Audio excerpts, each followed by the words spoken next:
Capítulo 2. Lição 1. Os ricos não trabalham pelo dinheiro. Pai, como é que a gente fica rico? Meu pai largou o jornal. Por que você quer ficar rico, filho? Porque a mãe do Jimmy chegou hoje num Cadillac novo e eles iam passar o fim de semana na praia. Ele chamou 3 amiguinhos, mas o Mike e eu não fomos convidados. Eles disseram que não chamavam a gente porque eram os garotos pobres. Falaram isso mesmo? Perguntou meu pai incrédulo. Falaram mesmo, respondi magoado. Meu pai balançou a cabeça em silêncio, ajeitou os óculos e voltou para a leitura do jornal. Fiquei esperando a resposta. Era o ano de 1956. Eu tinha 9 anos. Por algum golpe de sorte, eu frequentava a mesma escola pública onde estudavam os filhos dos ricos. A cidade vivia especialmente em função das usinas de açúcar. Os gerentes das usinas e outras pessoas influentes da cidade, como médicos, proprietários de estabelecimentos comerciais e gerentes de bancos, matriculavam seus filhos nessa escola. Terminando o 1º grau, estes iam em geral para colégios particulares. Eu fazia parte desta escola porque minha família morava num lado da rua. Se morasse do outro lado, eu teria ido para uma escola diferente e meus colegas seriam de famílias mais parecidas com a minha. Concluído o 1º grau, estes garotos e eu faríamos o 2º grau também em escolas públicas. Não havia colégios particulares para eles ou para mim. Meu pai finalmente largou o jornal. Senti que estava pensando. Filho, começou lentamente, se você quiser ficar rico, você tem que aprender a ganhar dinheiro. E como ganho dinheiro? Perguntei. Use sua cabeça, filho, respondeu sorrindo. O que na verdade queria dizer... Isso é tudo o que vou lhe dizer, ou não sei a resposta, de modo que não me perturbe. Forma-se uma parceria. Na manhã seguinte, contei para meu melhor amigo Mike o que meu pai tinha falado. Tenho a impressão de que Mike e eu éramos os únicos garotos pobres da escola. Também Mike estava nesta escola por um golpe de sorte. Alguém tinha traçado aleatoriamente a linha divisória dos distritos escolares e nós acabamos na escola dos garotos ricos. Não éramos pobres de verdade, mas sentíamos como se fôssemos porque os demais garotos tinham luvas de beisebol novas, bicicletas novas, tudo novo. Mãe e pai nos davam o básico, comida, teto e roupa, mas isso era tudo. Meu pai costumava falar, se você quiser alguma coisa, trabalhe para obtê-la. Queríamos muitas coisas, mas não havia muito trabalho disponível para garotos de 9 anos. E então como ganhamos dinheiro? Perguntou Mike. Não sei, respondi. Mas você quer ser meu sócio? Ele concordou e naquele sábado de manhã, Mike se tornou meu primeiro sócio nos negócios.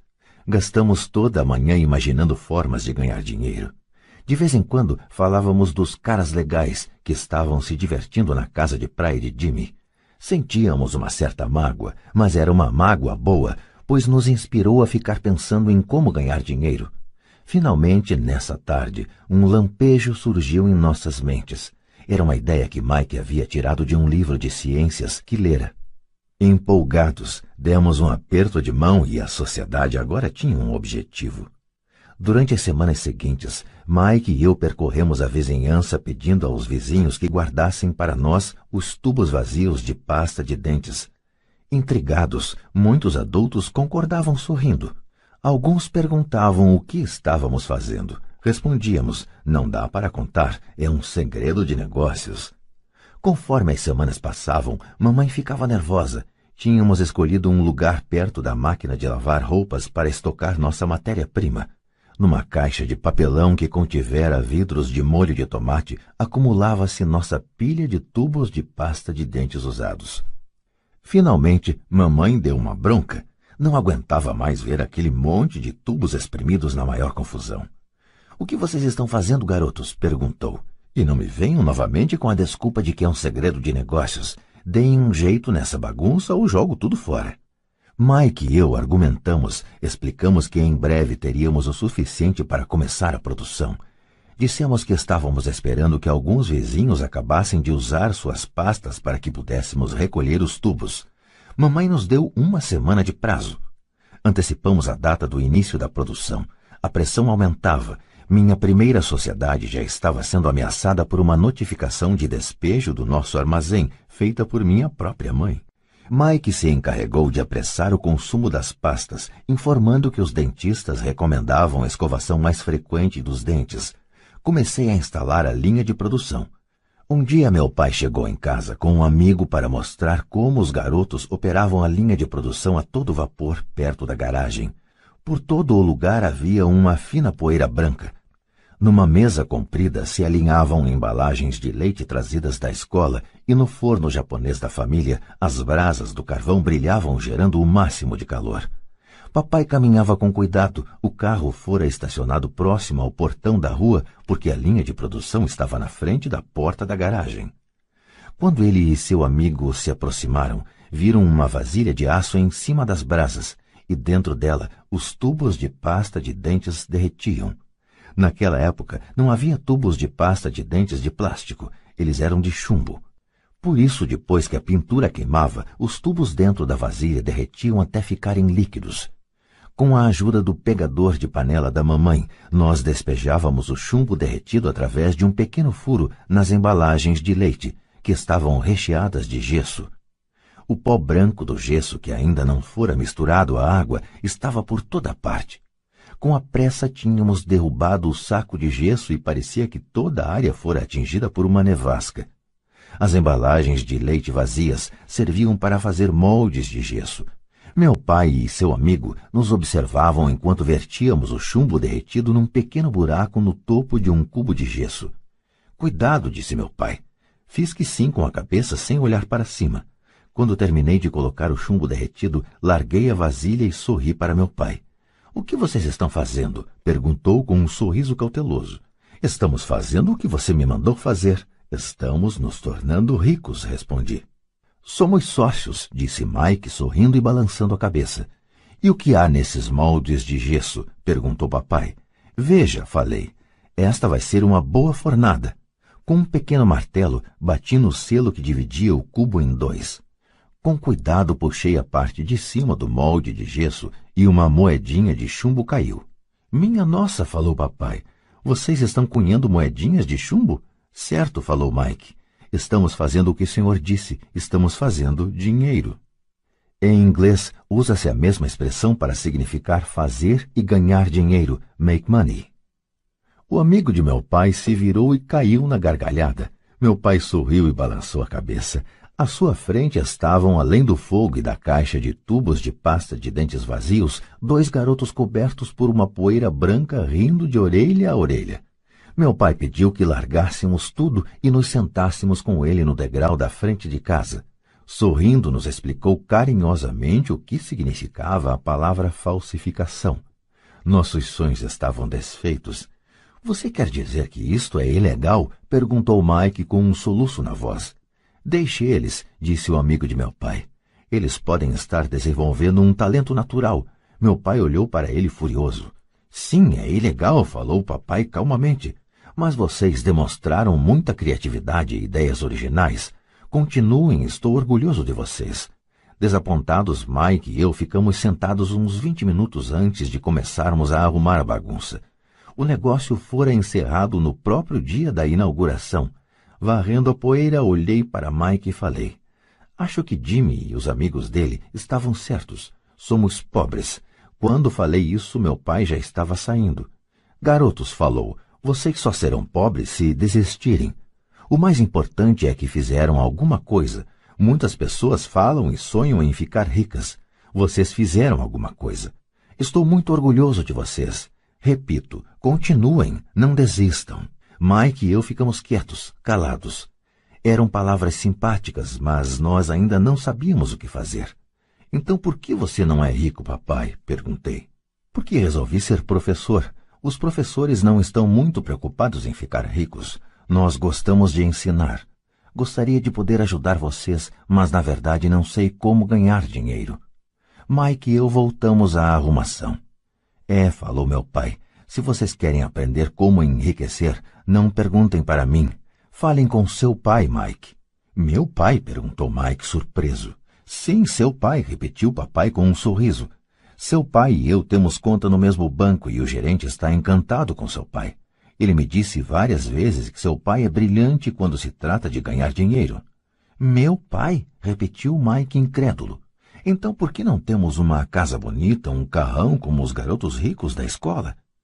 Um carrão e uma casa bonita não querem necessariamente dizer que você é rico ou que tem muito dinheiro, respondeu papai. O pai de Jimmy trabalha na usina. Ele não é muito diferente de mim. Ele trabalha para uma empresa e eu trabalho para o governo. A empresa compra o carro para ele. Se a usina tiver problemas financeiros, o pai de Jimmy pode acabar sem nada. Seu pai é diferente, Mike. Ele parece estar construindo um império e desconfio que em alguns anos ele será um homem muito rico. Ao ouvir isso, Mike e eu nos empolgamos novamente. Mais dispostos, limpamos a confusão provocada por nosso defunto negócio. Enquanto limpávamos, fazíamos planos sobre quando e onde falar com o pai de Mike. O problema é que o pai de Mike trabalhava muito e às vezes chegava muito tarde em casa. Ele era dono de armazéns, de uma empresa de construção, de uma cadeia de lojas e de 3 restaurantes. Eram os restaurantes que o faziam voltar para casa tarde. Acabada a limpeza, Mike se despediu. Ele iria falar com seu pai à noite e perguntar se este queria nos ensinar a ficar ricos. Mike prometeu me ligar assim que tivesse uma resposta, mesmo que fosse tarde. Às 20h30 tocou o telefone. Ok, falei. Sábado que vem, e desliguei. O pai de Mike concordara em conversar conosco. Às 7h30 de sábado, peguei o ônibus para o lado pobre da cidade. Começam as lições. Vou pagar a vocês 10 centavos por hora. Mesmo pelos padrões de remuneração vigentes em 1956, era pouco. Michael e eu encontramos seu pai às 8 daquela manhã. Ele estava ocupado e trabalhando há mais de 1 hora. Seu supervisor de construções já estava saindo na caminhonete quando entrei naquele lar simples, pequeno, arrumado. Mike me esperava na porta. Papai está no telefone e ele falou para esperar na varanda dos fundos, disse Mike ao abrir a porta. O antigo assoalho de madeira chiou quando passei pela soleira da velha casa. Do lado de fora havia um capacho simples escondendo os muitos anos de uso e os incontáveis passos que suportara. Apesar de limpo, precisava ser substituído.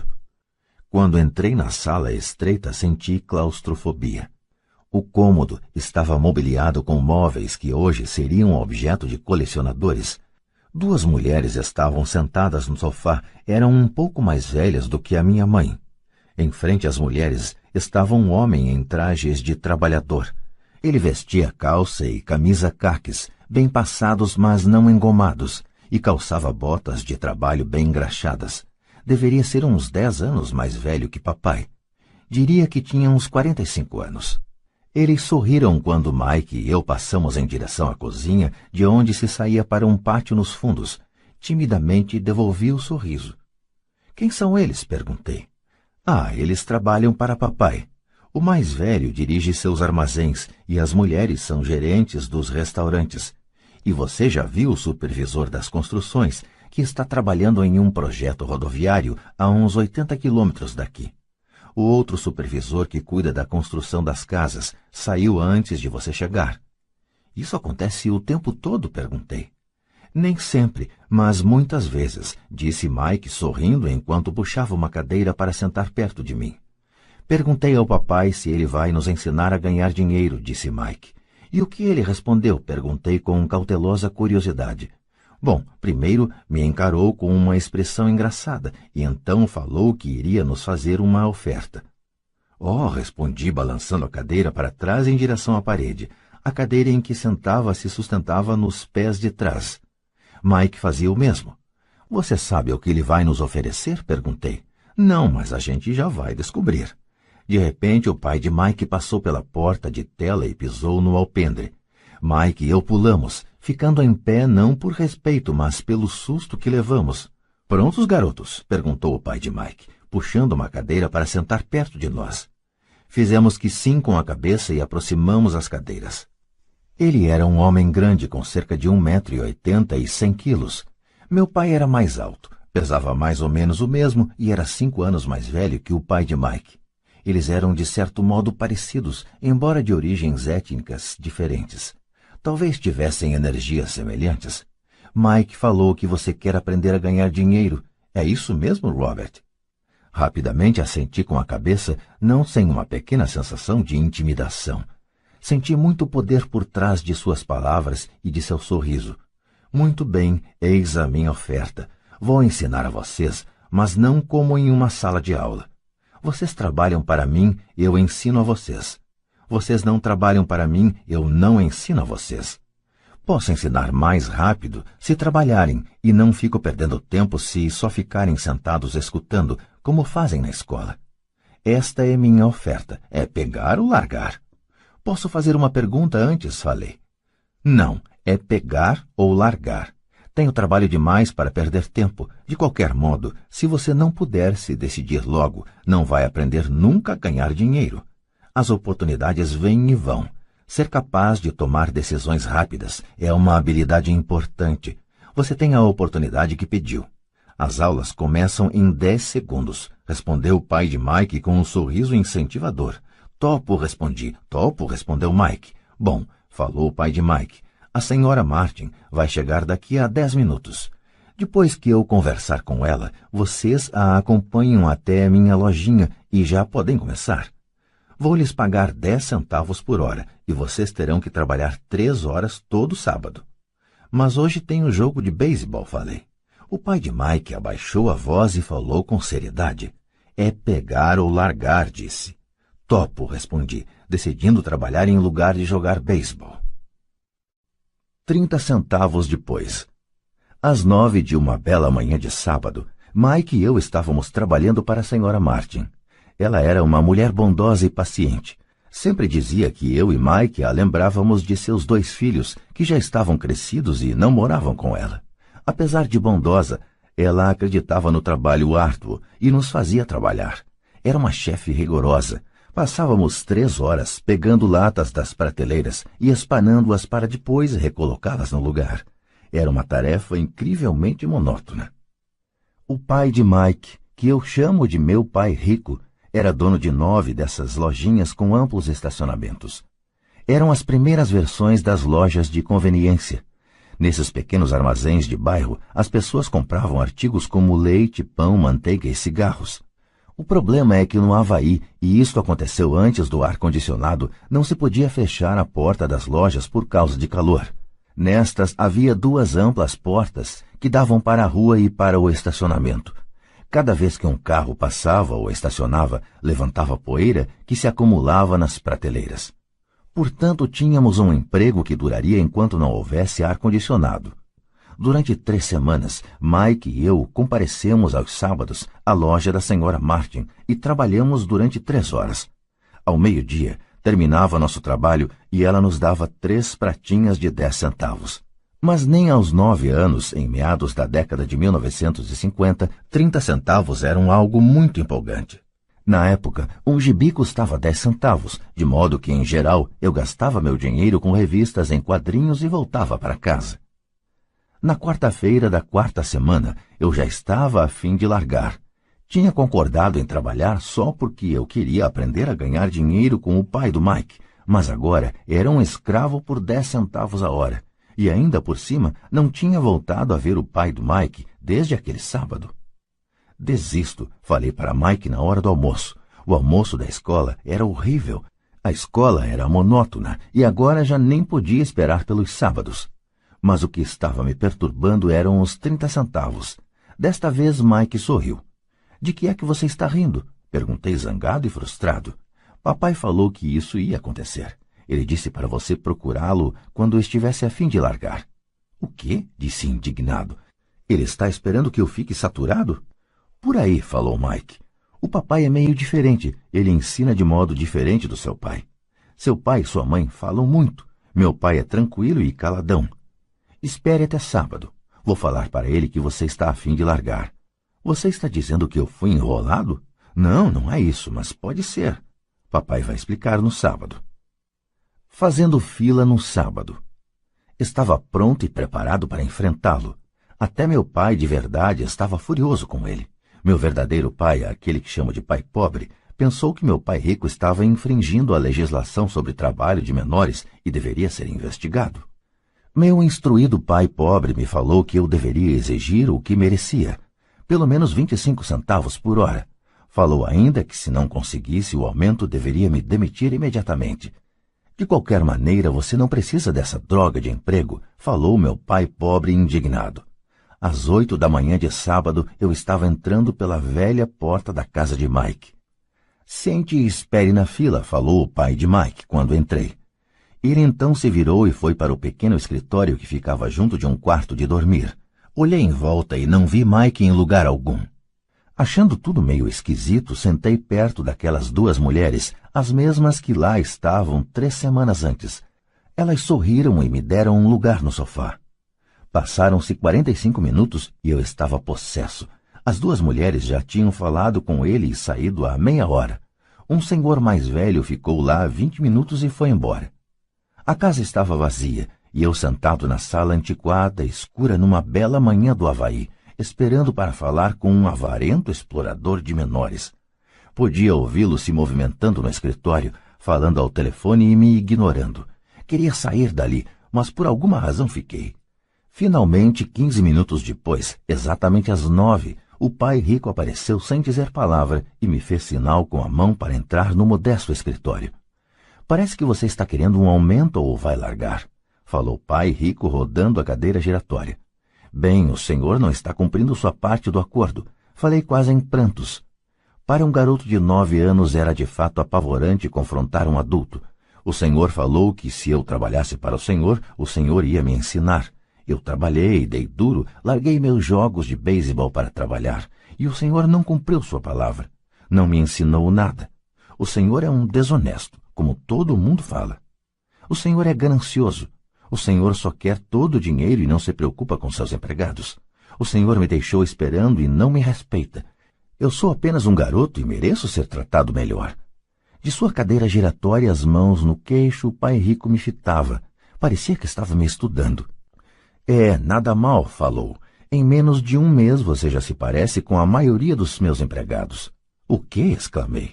Como não entendia o que ele estava falando, continuei reclamando. Pensei que o senhor ia cumprir sua parte do acordo e me ensinar. Em lugar disso, o senhor quer me torturar? Isso é cruel, muito cruel. Estou lhe ensinando, falou calmamente o pai rico. O que o senhor me ensinou? Nada, repliquei furioso. Nem falou comigo depois que eu aceitei trabalhar por uma merreca, 10 centavos por hora. Eu devia denunciar o senhor ao governo. Existem leis sobre o trabalho infantil, o senhor sabe disso. Meu pai trabalha para o governo.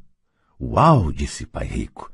Agora você parece com a maioria das pessoas que trabalharam para mim, pessoas que eu mandei embora ou que se demitiram. O que o senhor tem a me dizer? Questionei, sentindo-me muito corajoso para um moleque. O senhor mentiu para mim. Trabalhei e o senhor não manteve sua palavra. Não me ensinou nada. E como você sabe que não lhe ensinei nada? Perguntou calmamente pai rico. Bom, o senhor nunca falou comigo. Trabalhei 3 semanas e o senhor não me ensinou nada, disse com cara de zangado. Ensinar quer dizer falar ou dar uma aula? Perguntou o pai rico. Sim, lógico, respondi. É assim que a escola ensina, ele disse sorrindo. Mas não é assim que a vida ensina você, e eu diria que a vida é o melhor dos mestres. Na maioria das vezes a vida não fala com você. É mais como se ela lhe desse um empurrão. Cada empurrão é a vida dizendo, acorde, quero que aprenda alguma coisa. Do que este cara está falando, pensei com meus botões.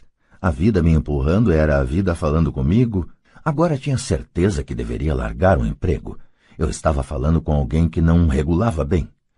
Se você aprender as lições da vida, você vai se dar bem. Senão, a vida vai continuar dando trancos em você.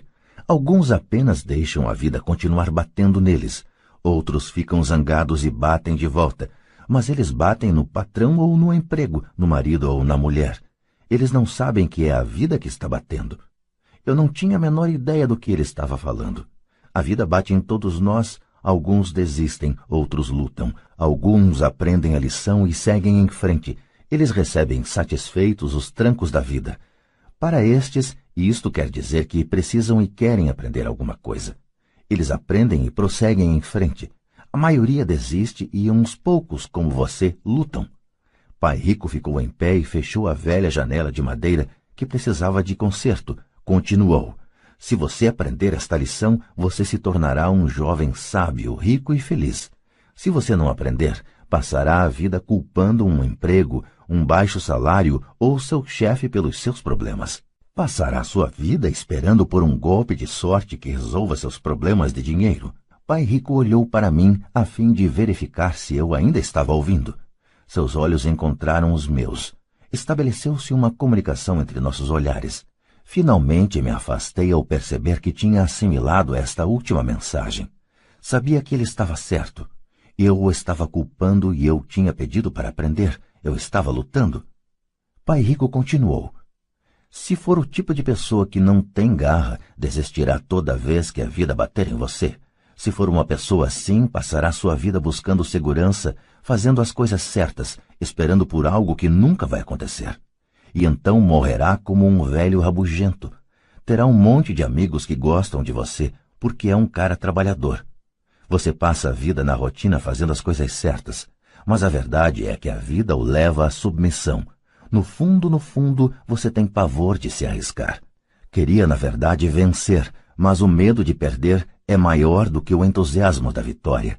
No íntimo, só você saberá que não foi atrás disso. Você escolheu a segurança. Nossos olhos voltaram a se encontrar. Por 10 segundos, ficamos nos encarando, e só depois que a mensagem foi recebida, nossos olhos se afastaram. O senhor estava me empurrando? Perguntei. Algumas pessoas achariam isso. Sorriu Pai Rico. Eu diria que apenas lhe mostrei o gostinho da vida. Que gostinho da vida? Respondi ainda zangado, mas agora curioso. Pronto até para aprender. Vocês 2 garotos foram as primeiras pessoas na vida que me pediram para lhes ensinar a ganhar dinheiro. Tenho mais de 150 empregados e nenhum deles me perguntou o que eu sei sobre dinheiro. Eles me pedem um emprego e um salário, mas nunca que lhes ensine sobre dinheiro. De modo que a maioria deles passará os melhores anos de suas vidas trabalhando pelo dinheiro, sem entender realmente para que é que eles estão trabalhando. Eu estava ouvindo atentamente. Assim, quando Mike falou que você queria aprender como ganhar dinheiro, resolvi planejar um curso que se aproximasse da vida real. Eu poderia falar horas, mas você não escutaria nada. Portanto, resolvi deixar que a vida batesse um pouco em você para que pudesse me escutar. É por isso que só pago 10 centavos. E qual é a lição que aprendi trabalhando por 10 centavos a hora? Perguntei. Que você é mesquinho e explora seus empregados? Pai Rico se inclinou para trás e soltou uma gargalhada. Finalmente, quando parou de rir, falou. É melhor que você mude seu ponto de vista. Pare de culpar-me pensando que eu sou o problema. Se você pensa que eu sou o problema, então terá que me modificar. Se perceber que você é o problema, então poderá modificar a si mesmo, aprender alguma coisa e tornar-se mais sábio. A maioria das pessoas quer que todos no mundo mudem, menos elas próprias. Mas eu lhe digo, é mais fácil mudar a si próprio que a todos os demais. Não entendo, falei. Não me culpe por seus problemas, falou Pai Rico dando sinais de impaciência. Mas o senhor só me paga 10 centavos. E então o que você está aprendendo? Perguntou Pai Rico com um sorriso. Que o senhor é mesquinho, respondi com uma risadinha. Está vendo, você acha que eu sou o problema, retrucou Pai Rico. Mas o senhor é? Bem, continue assim e você não aprenderá nada. Pense que sou o problema, então quais são suas escolhas? Bem, se o senhor não me pagar mais ou não me respeitar mais e me ensinar, eu largo tudo. Muito bem, disse Pai Rico. E isso é exatamente o que faz a maioria das pessoas. Elas se demitem e começam a procurar outro emprego, uma oportunidade melhor e um salário mais alto, pensando que um novo emprego ou um salário mais alto resolverão o problema. Não é o que acontece na maioria dos casos. Então, o que resolve o problema? Perguntei. Pegar esses miseráveis 10 centavos por hora e sorrir? Pai Rico sorriu.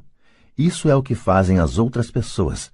Apenas aceitam o pagamento sabendo que eles e suas famílias lutarão com dificuldades financeiras. Mas é tudo o que fazem, esperando um aumento na ilusão de que mais dinheiro resolverá o problema. A maioria se conforma e alguns procuram um segundo emprego, trabalhando mais, mas continuam aceitando um contra-cheque ínfimo. Fiquei olhando para o chão, começando a entender a lição que Pai Rico estava apresentando. Podia sentir que tinha um gosto de vida. Finalmente olhei para cima e repeti a pergunta. Então, o que é que resolve o problema? Isto, disse ele, dando-me um ligeiro tapinha na cabeça. Essa coisa que está entre suas orelhas.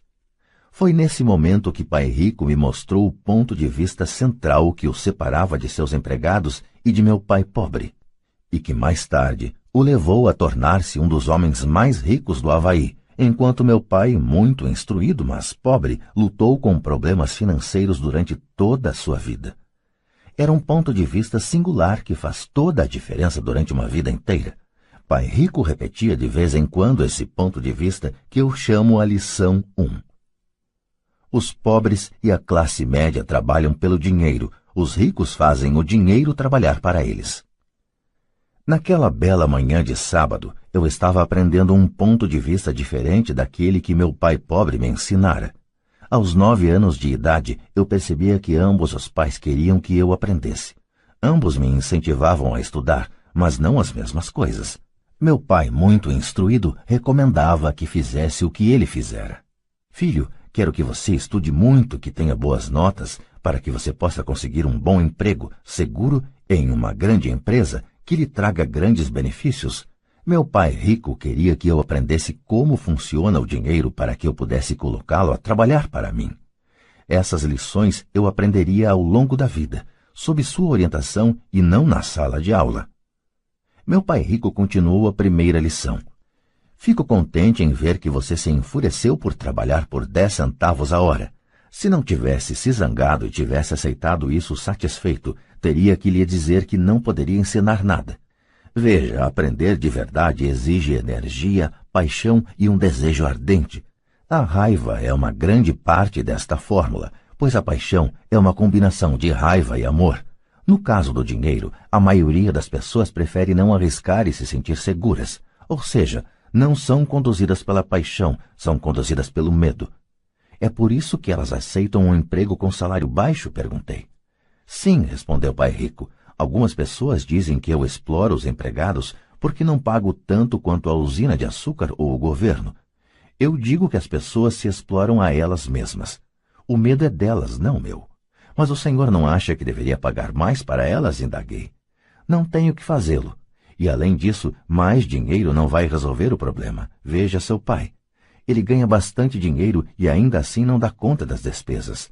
A maioria das pessoas, se receber mais dinheiro, apenas passará a se endividar mais. Daí os 10 centavos por hora, eu disse rindo. É parte da lição.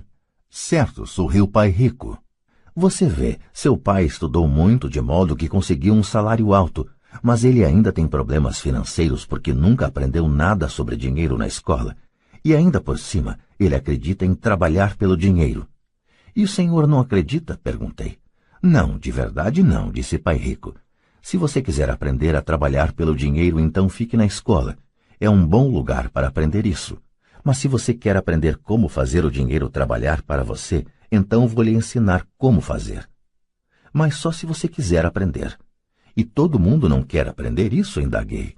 Não, respondeu Pai Rico, simplesmente porque é mais fácil aprender a trabalhar pelo dinheiro, em especial se o medo é a principal emoção quando se trata de discutir dinheiro. Não estou entendendo, retruquei, franzindo as sobrancelhas. Não se preocupe com isso por enquanto. Saiba apenas que é o medo que faz a maioria das pessoas trabalhar num emprego. O medo de não pagar as contas, o medo de ser mandado embora, o medo de não ter dinheiro suficiente, o medo de começar de novo. Esse é o preço de aprender uma profissão ou habilidade e então trabalhar pelo dinheiro. A maioria das pessoas se torna escrava do dinheiro e fica zangada com o patrão. Aprender a pôr o dinheiro a trabalhar para a gente é um tipo de estudo totalmente diferente? Perguntei. Sem dúvida, respondeu Pai Rico. Ficamos sentados em silêncio contemplando a bela manhã. Meus amigos deviam estar começando seu jogo de beisebol infantil. E por alguma razão, agora eu estava feliz de ter decidido trabalhar por 10 centavos a hora. Sentia que estava a ponto de aprender alguma coisa que meus colegas não aprenderiam na escola. Pronto para aprender? Perguntou Pai Rico. Sem dúvida, respondi com um risinho. Estou cumprindo minha promessa. Estive ensinando a você de longe, falou Pai Rico.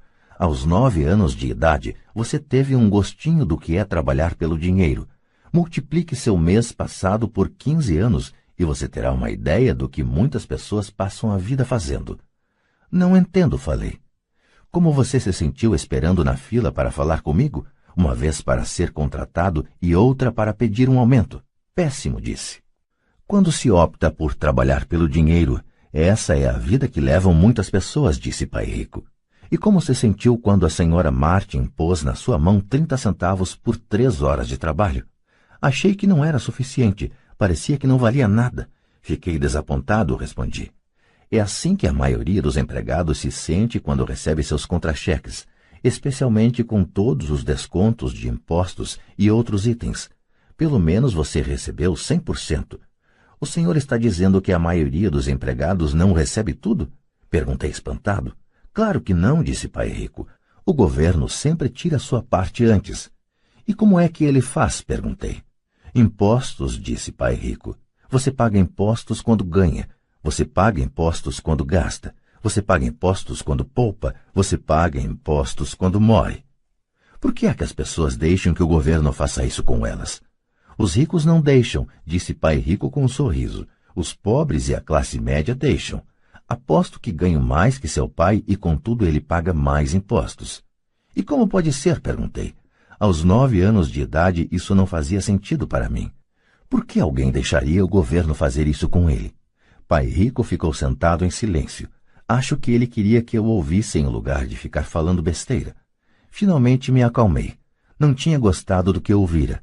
Sabia que meu pai vivia reclamando dos impostos que pagava, mas na verdade não tomava nenhuma atitude quanto a isso.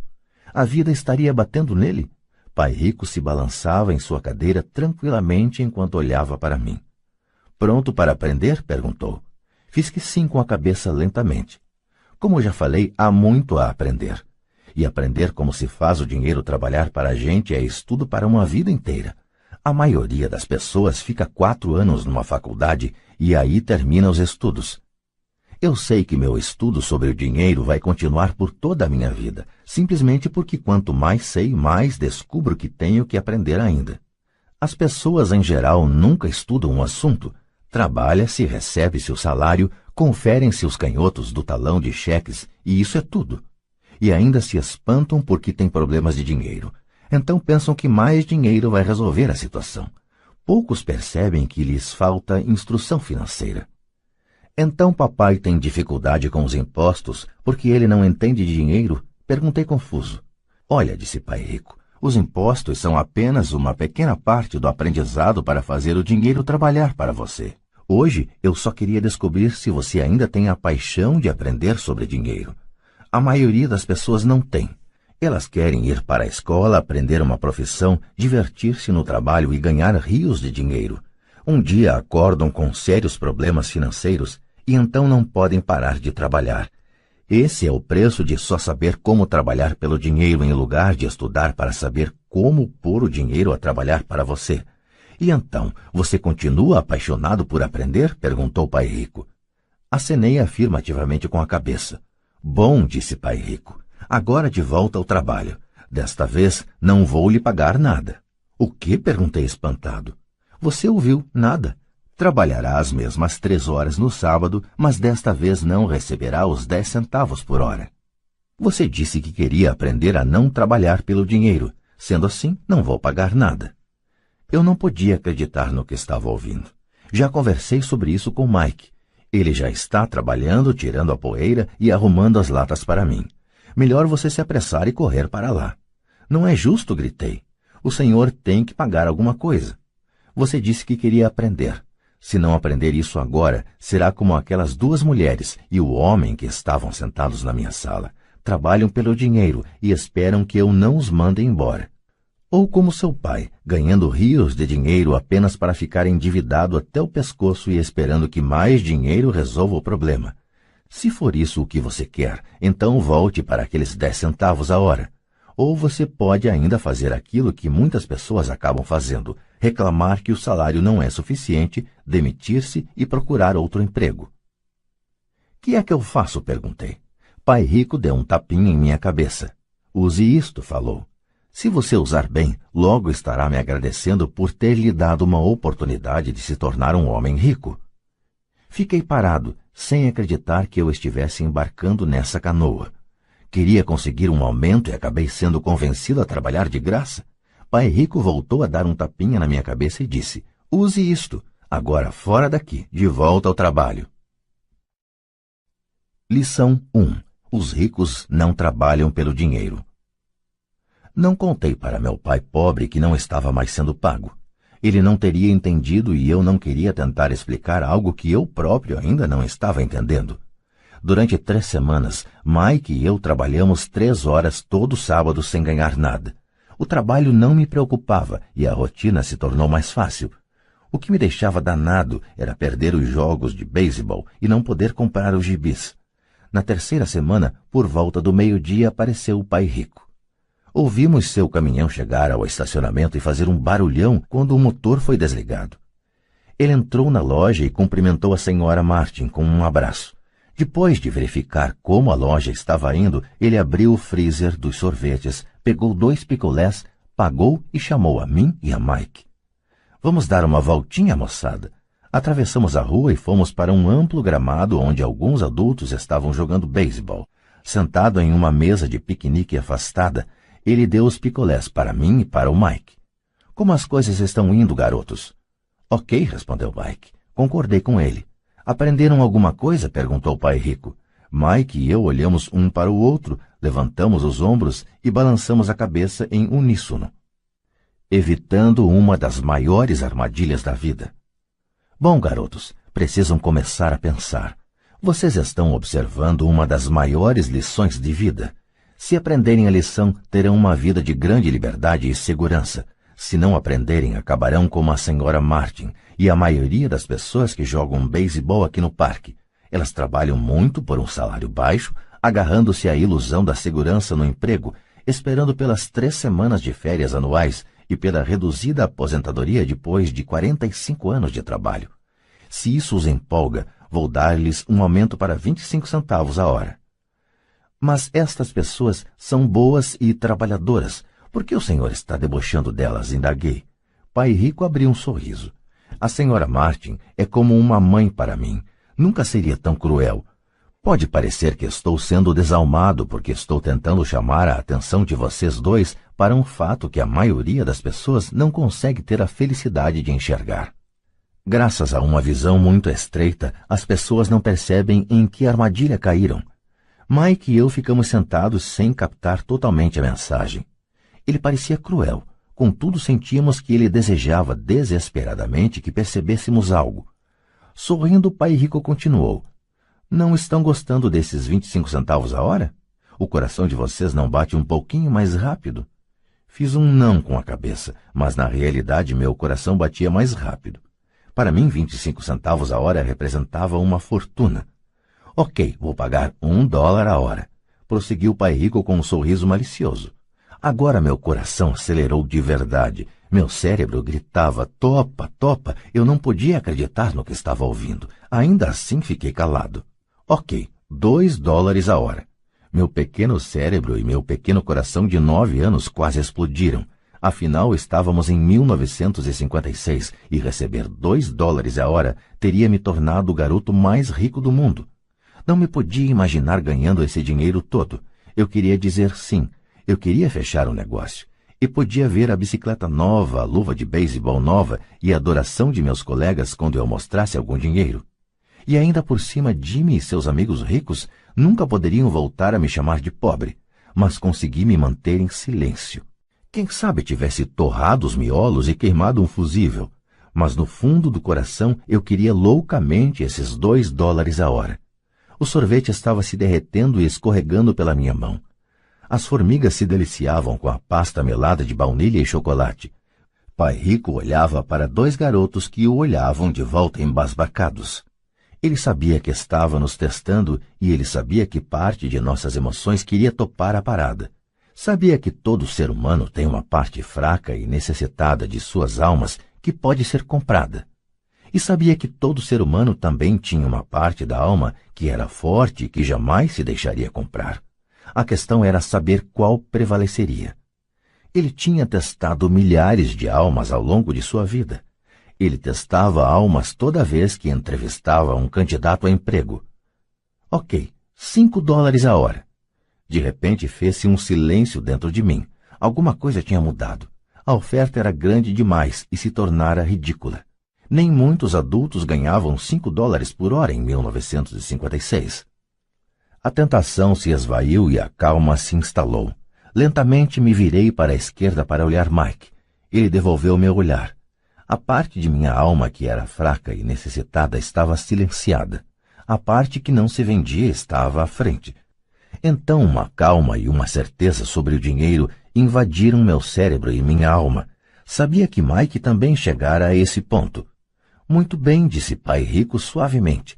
A maioria das pessoas tem um preço. E tem um preço por causa de duas emoções humanas, o medo e a ambição. Primeiro, o medo de não ter dinheiro as leva a trabalhar arduamente, e quando recebem o contra-cheque, a ambição ou o desejo as leva a pensar nas coisas maravilhosas que podem ser compradas. Então se define o padrão. Que padrão? Perguntei. Acordar, ir para o trabalho, pagar contas, acordar, ir para o trabalho, pagar contas. Suas vidas, então, são conduzidas sempre por duas emoções, medo e ambição. Ofereça-lhes mais dinheiro e elas continuarão o ciclo, aumentando também as despesas. É isso que chamo de corrida dos ratos. E há outro jeito? Perguntou Mike. Sim, disse Pai Rico, mas poucas pessoas o descobrem. E qual é esse jeito? Perguntou Mike. É o que espero que vocês descubram enquanto trabalham e estudam comigo. É por isso que acabei com todas as formas de pagamento. Alguma dica? Perguntou Mike. Estamos um pouco cansados de trabalhar muito, especialmente sem receber. Bem, o primeiro passo é falar a verdade, disse Pai Rico. Nós não mentimos, falei. Não disse que estavam mentindo, disse para falar a verdade, retrucou Pai Rico. A verdade sobre o quê? Perguntei. Sobre como estão se sentindo, respondeu Pai Rico. Vocês não precisam falar para mais ninguém, só para vocês mesmos. O senhor está dizendo que as pessoas que estão no parque, as pessoas que trabalham para o senhor, a senhora Martin, não fazem isso? Perguntei. Duvido, disse Pai Rico. Elas têm medo de ficar sem dinheiro. Em lugar de enfrentar o medo, elas reagem em vez de pensar. Elas reagem emocionalmente em lugar de usar suas cabeças, disse Pai Rico batendo nas nossas cabeças. Então elas se veem com alguns dólares na mão e novamente as emoções da alegria e do desejo e da ambição se apossam delas e novamente reagem em vez de pensar. São suas emoções que pensam por elas, falou Mike. Certo, falou Pai Rico. Em vez de falar a verdade sobre como se sentem, elas reagem a seus sentimentos e não pensam. Elas sentem o medo, vão para o trabalho esperando que o trabalho acalme esse medo, mas não é isso que acontece. Esse medo antigo as assombra. E elas voltam ao trabalho, esperando novamente que o dinheiro acalme seu medo, e novamente nada. O medo as leva a essa armadilha de trabalhar, ganhar dinheiro, trabalhar, ganhar dinheiro, esperando que o medo vá embora. Mas a cada dia elas acordam, e o velho medo acorda com elas. Para milhões de pessoas, esse velho medo as mantém acordadas de noite, perturbando-as com ansiedade e preocupação. De modo que se levantam e vão para o trabalho esperando que o contra-cheque mate esse medo que lhes rói a alma. O dinheiro conduz suas vidas e elas se recusam a aceitar essa verdade. O dinheiro controla suas emoções e, consequentemente, suas almas. Pai Rico ficou sentado, quieto, deixando que assimilássemos suas palavras. Mike e eu havíamos escutado o que ele disse, mas da verdade não entendemos o que ele falou. Eu só sabia que muitas vezes ficava pensando em por que os adultos corriam para o trabalho. Não parecia ser algo muito divertido e eles não aparentavam estar muito felizes, mas alguma coisa os impelia a correr para o trabalho. Percebendo que tínhamos absorvido o que era possível de suas palavras, Pai Rico falou. E quero que vocês, garotos, evitem essa armadilha. É isso que quero ensinar a vocês. Não apenas a ser rico, porque ser rico não resolve o problema. Não resolve? Perguntei surpreso. Não, não resolve. Deixem-me falar desta outra emoção, que é o desejo. Alguns a chamam de ganância, mas eu prefiro o desejo. É perfeitamente normal querer coisas melhores, mais bonitas, mais divertidas ou empolgantes. Portanto, as pessoas também trabalham por dinheiro por causa do desejo. Elas desejam o dinheiro pela alegria que acreditam o dinheiro pode comprar. Mas a alegria que o dinheiro traz muitas vezes tem curta duração, e é preciso mais dinheiro para adquirir mais alegria, mais satisfação, mais conforto, mais segurança. Assim continua-se trabalhando, pensando que o dinheiro um dia acalmará suas almas perturbadas pelo medo e pelo desejo. Mas o dinheiro não pode fazer isso. Mesmo para as pessoas ricas? Perguntou Mike. Incluindo os ricos, respondeu o pai rico. De fato, a razão pela qual muitas pessoas são ricas não é o desejo, mas o medo. Elas pensam que o dinheiro pode acabar com seu medo de ficar sem dinheiro, de serem pobres, de modo que acumulam fortunas para descobrir que o medo fica pior. Agora elas receiam perdê-lo. Tenho amigos que continuam trabalhando mesmo quando já têm muito. Sei de pessoas que têm milhões e estão mais apavoradas do que quando eram pobres. Estão aterrorizadas com a possibilidade de perder todo o seu dinheiro. Os medos que as levaram a se tornarem ricas ficam maiores. Essa parte fraca e necessitada de suas almas, na verdade, grita ainda mais forte. Não querem perder suas mansões, seus carros, a vida de luxo que o dinheiro pode comprar. Preocupam-se com o que seus amigos dirão se perderem todo o seu dinheiro. Muitos estão emocionalmente desesperados e neuróticos, embora pareçam ricos e tenham grandes fortunas. Então a pessoa pobre é mais feliz? Perguntei. Não acho, replicou o pai rico. Evitar o dinheiro é tão neurótico quanto ser apegado ao dinheiro. Como se isso tivesse sido uma deixa, o mendigo da cidade passou perto de nossa mesa, parou junto ao cesto de lixo e começou a vasculhar. Nós três observamos com grande interesse. Talvez antes o tivéssemos ignorado. Pai Rico tirou da carteira uma nota de $1 e fez um gesto para o velho. Este, ao ver o dinheiro, se aproximou imediatamente, pegou a nota, agradeceu profusamente e saiu encantado com sua boa sorte. Ele não é muito diferente da maioria dos meus empregados, disse Pai Rico. Já encontrei tanta gente que fala, não estou interessado no dinheiro. Contudo, eles trabalham 8 horas por dia nos seus empregos. Isso é uma negação da verdade. Se não estão interessados no dinheiro, então por que é que trabalham? Esse tipo de pensamento é possivelmente mais neurótico do que o de uma pessoa que junta dinheiro. Enquanto eu estava ali sentado, ouvindo meu pai rico, minha mente recordava as inúmeras vezes em que meu próprio pai dizia, não estou interessado no dinheiro. Ele falava isso frequentemente. Também se justificava dizendo sempre, trabalho porque gosto do que faço. Então o que temos que fazer? Perguntei.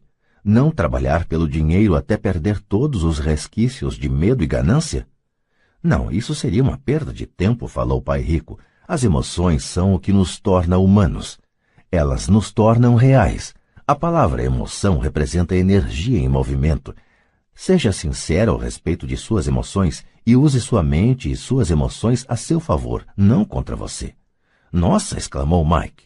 Não se preocupe com o que acabei de falar. Daqui a alguns anos você entenderá melhor. Observe suas emoções, não reaja a elas. A maioria das pessoas não percebe que está pensando com suas emoções. Um emprego é, na verdade, uma solução de curto prazo para um problema de longo prazo.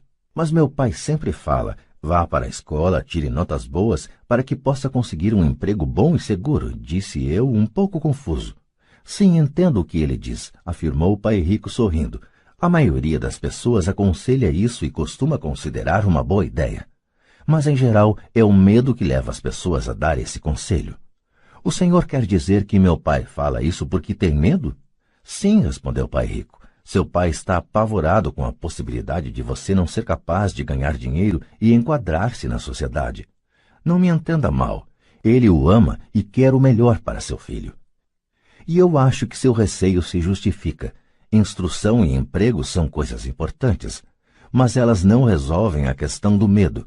Veja, é esse mesmo medo que o faz levantar todas as manhãs para ganhar alguns dólares e o que o leva a preocupar-se tanto com que você vá para a escola. E o senhor aconselha o quê? Perguntei. Quero ensinar a vocês o domínio sobre o poder do dinheiro, a não ter medo dele.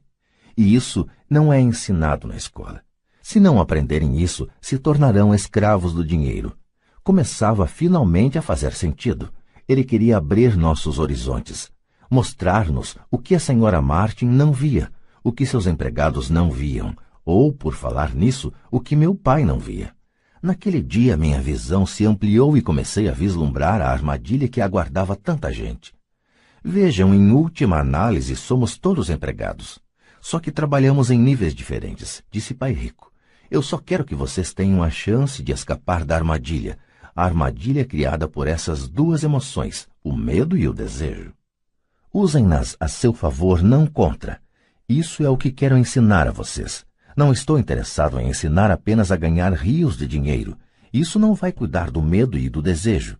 Se primeiramente vocês não cuidarem do medo e do desejo e ficarem ricos, vocês serão apenas escravos bem pagos. E como escapar da armadilha? Perguntei.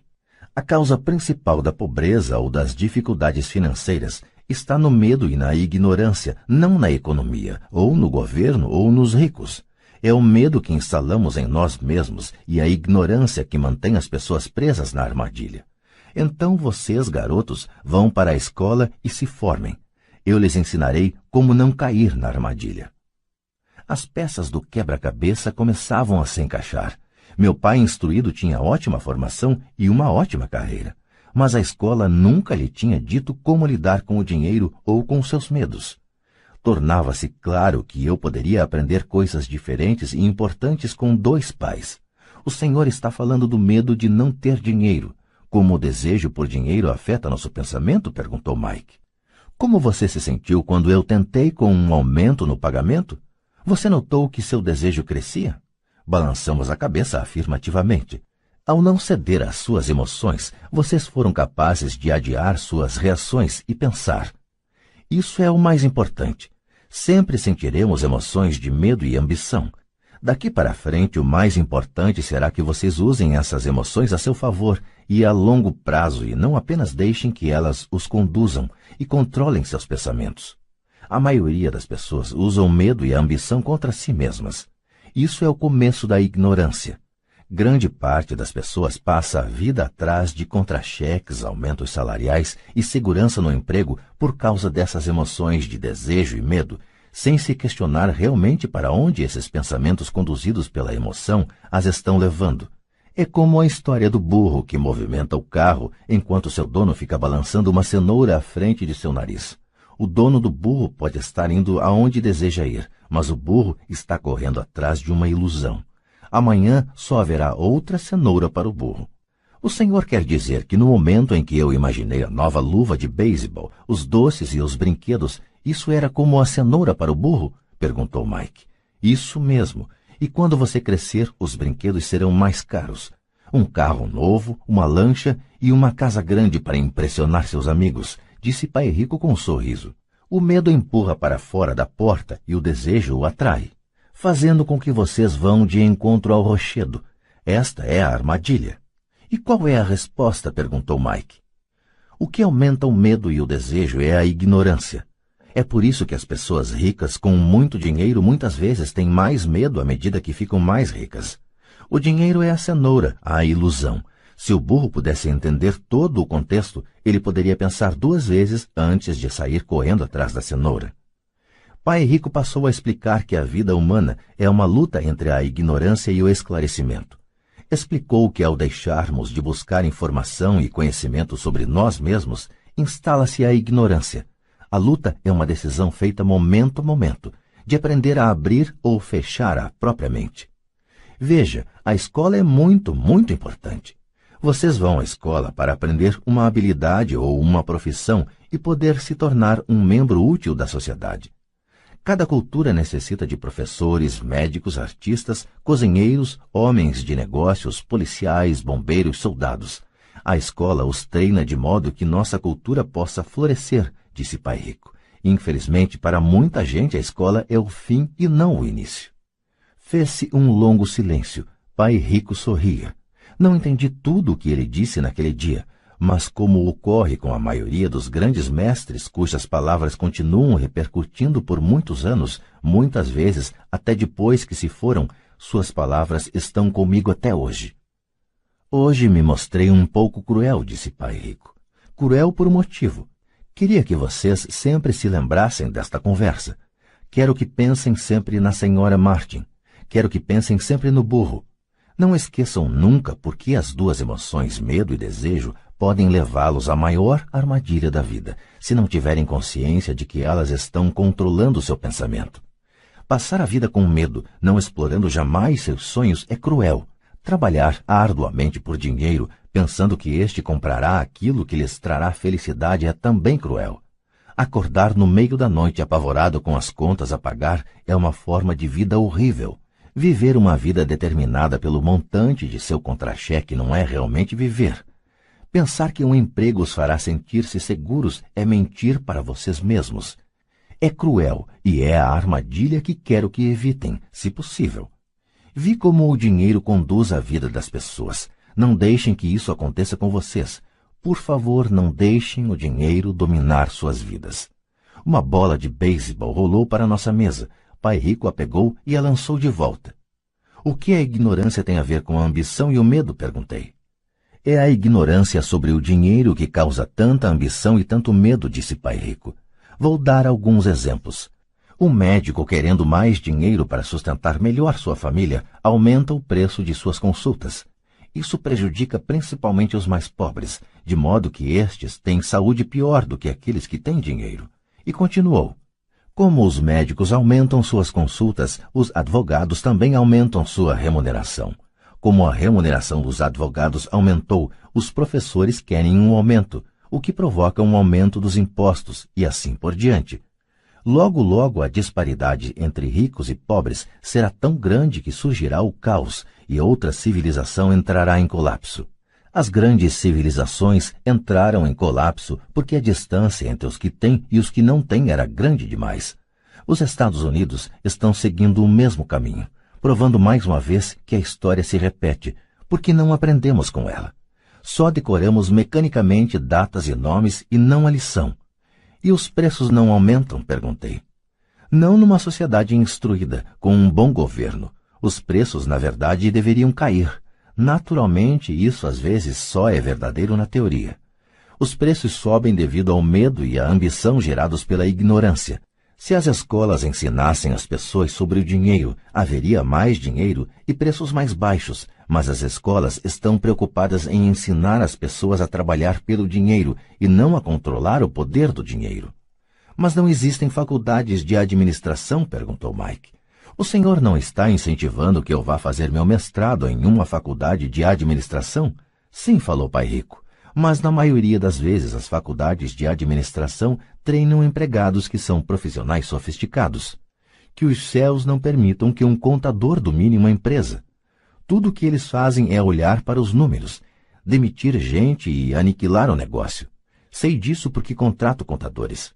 Tudo o que eles pensam é cortar custos e aumentar preços, o que causa mais problemas.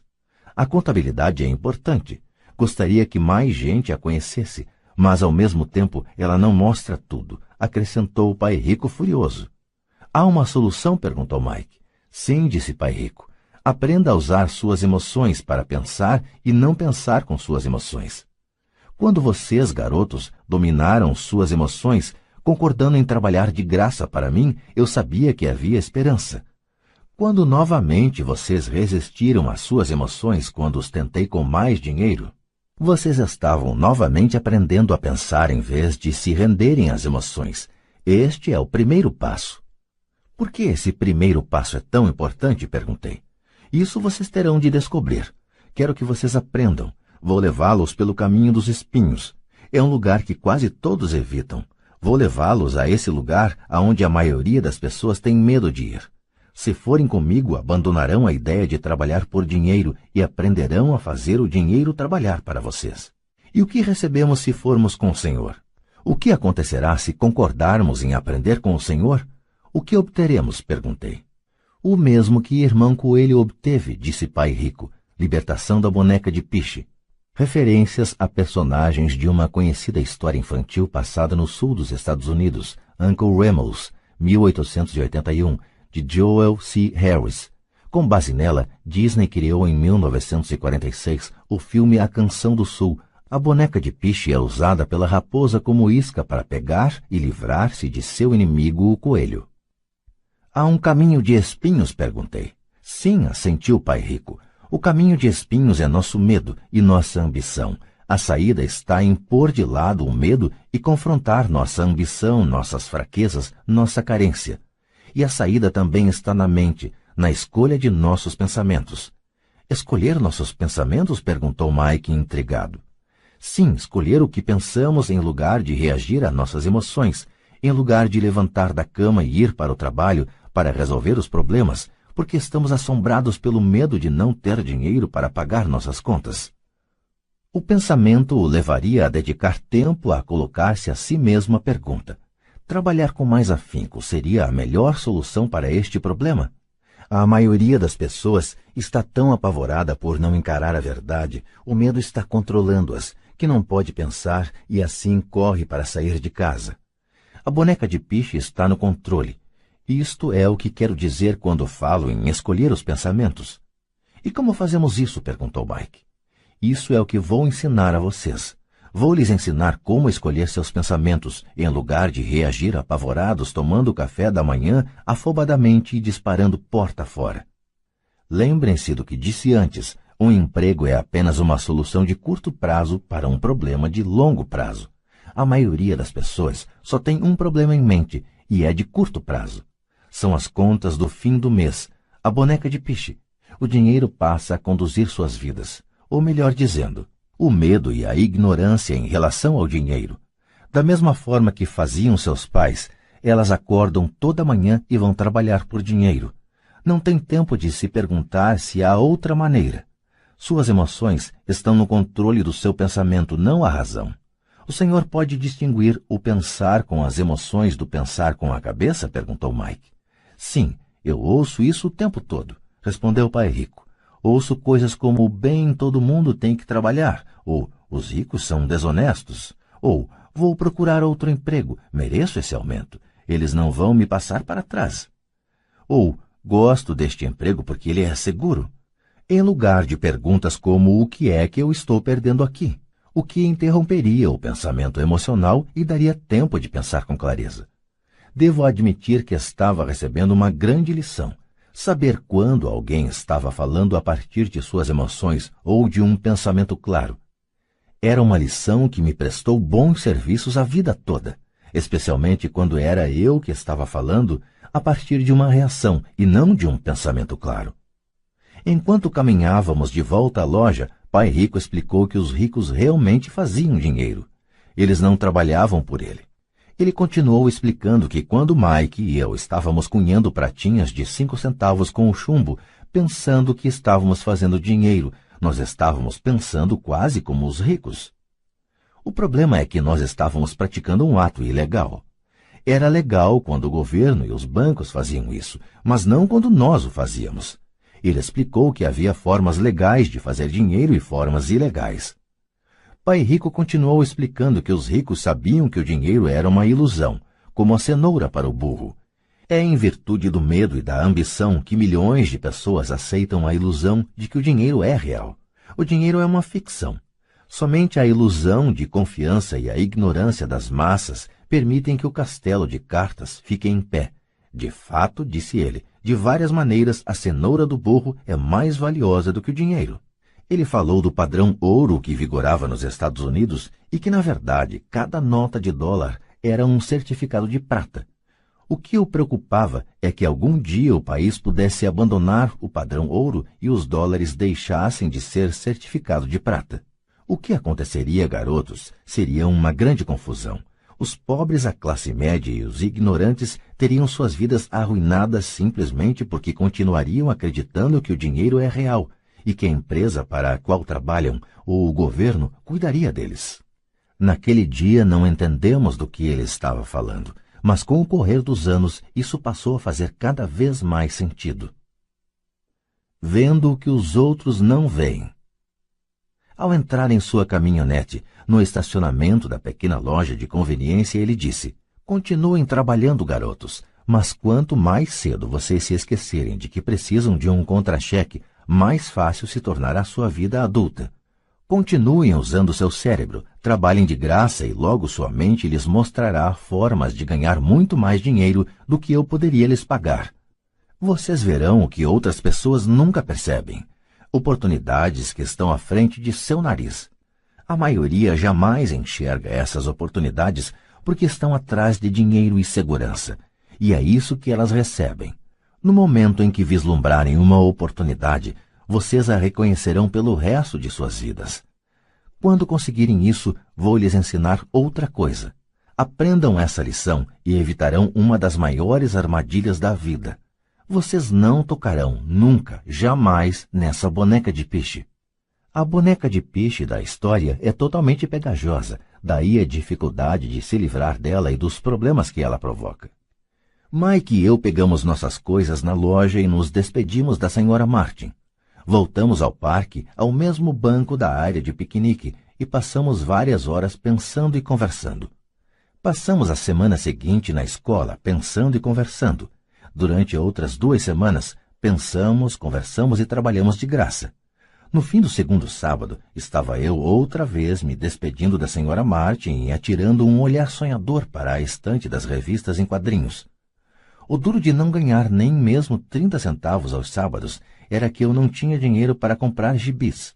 De repente, enquanto a Sra. Martin se despedia de Mike e de mim, vi que ela estava fazendo algo que eu nunca a vira fazer antes. Ou melhor, vira, mas nunca prestara atenção. A Sra. Martin estava arrancando a metade superior da capa do gibi. Ela guardava essa metade e jogava numa caixa de papelão o resto da revistinha.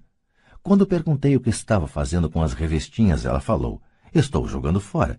Devolvo a parte de cima da capa para o distribuidor das revistas, que me dá um crédito quando traz os novos gibis.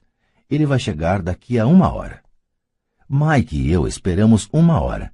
Quando ele chegou, perguntei se podíamos ficar com os gibis velhos.